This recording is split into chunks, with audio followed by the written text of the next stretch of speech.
fans might be particularly excited about, or? Well, you know, the most important one in a weird sort of way is Mean Street. It's our version of Main Street. The first thing okay, we're dropping players into a world that in most cases they're not familiar with.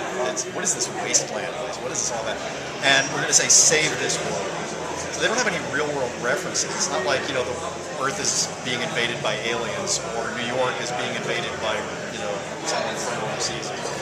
So we needed a spot that people sort of recognized and that they would care about. So Main Street, or as we call it, Mean Street, is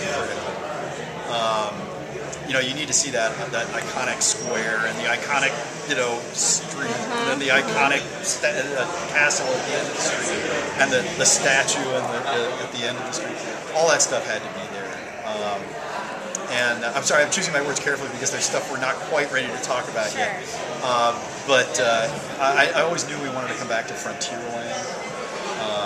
Because I mean, it was there in '55 when the park opened, and it's changed almost completely, which means there's lots of forgotten and rejected stuff. In fact, one of the coolest things is I was at Disneyland earlier in the year, out on Tom Sawyer Island, talking about Fort Wilderness, because there's a part of the game set, we call it Fort Wasteland, and it's directly inspired by Fort Wilderness.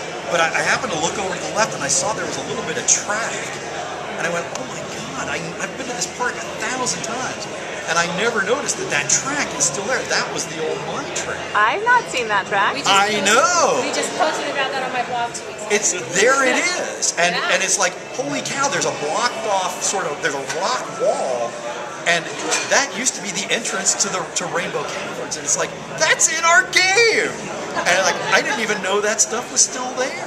You know, so there's so much detail. And so much, you know, that was based directly on the park stuff. And there's some surprises coming up. We're not just ready to talk about it yet. And our version of Oztown is kind of cool. You know, it's where Hortensia and Oswald live. You'll get to explore that. I have a question. What was your inspiration that inspired you through making the game, and your connection with Disney? I think our inspiration was our connection with Disney. Oh wait, no, that's not enough of an answer. No, I mean, look, when you've got, okay, if you can't get inspired working with the most popular and recognizable icon on the planet, there's something kind of wrong with you. You know, anybody who says, nah, I don't want to make a Mickey Mouse game, really isn't thinking. Okay? If you can't get inspired about reintroducing a character like Oswald the Lucky Rabbit, Walt Disney's first cartoon star in the world, you really need to find another line of work. You know, if you would rather go and like make some silly thing where you get to shoot somebody in the face than make a Disney game, you really just need to rethink your priorities. I mean, how can you not be passionate about this stuff?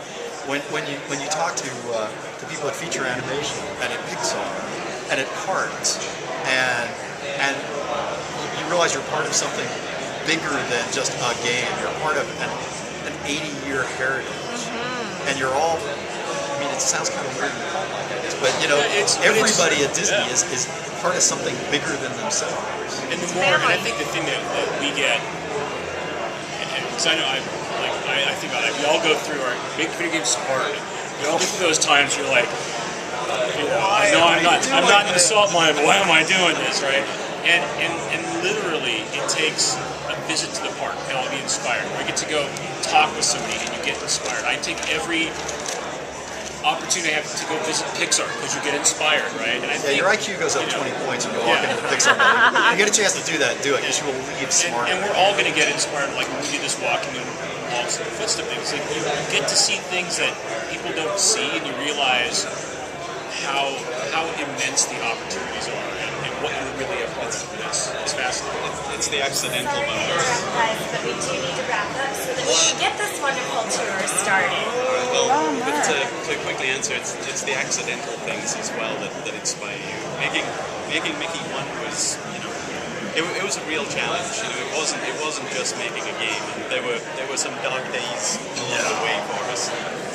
But I remember one day in particular, I was at the Walt Disney Family Museum in San Francisco. We were in the last year of the party, and I was in a room there, and on one wall there was an original pencil drawing of Oswald.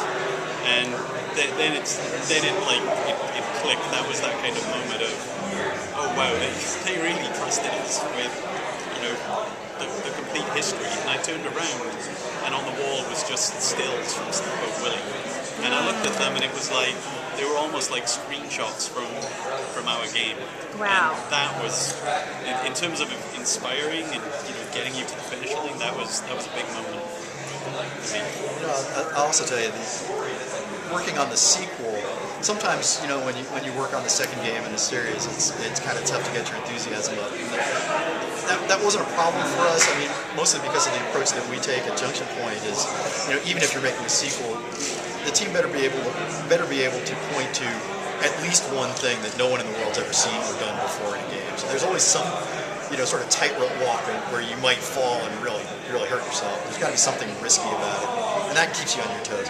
But the other thing is, I'll tell you, I've been making games for 30 years and video games for 25, and I have never in my life gotten as much or as heartfelt fan mail as I did about the first Disney Epic game. I mean,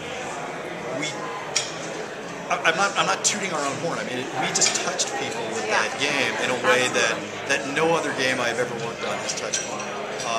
And I've worked on a lot of really high-profile stuff, and I'm sure there are a lot of gamers out there who go, "Wow, that guy's games are really great," or you know, Bill's games are really great, or you know, Peter and Paul's games are really great. But I am now convinced that there are people out there, kids who played Disney Epic Mickey 1 who 30, 40, 50 years from now are going to look back and say, that was the moment when I realized I wanted to do X for a living, or I wanted to tell stories, or in the way that Sleeping Beauty and, you know, the Shaggy Dog and the Mad Doctor cartoon did for me. The fact that games can do that is astonishing, and Disney gave us the opportunity to do that. I don't know that they're... Yeah, I'm going to stop. Okay, so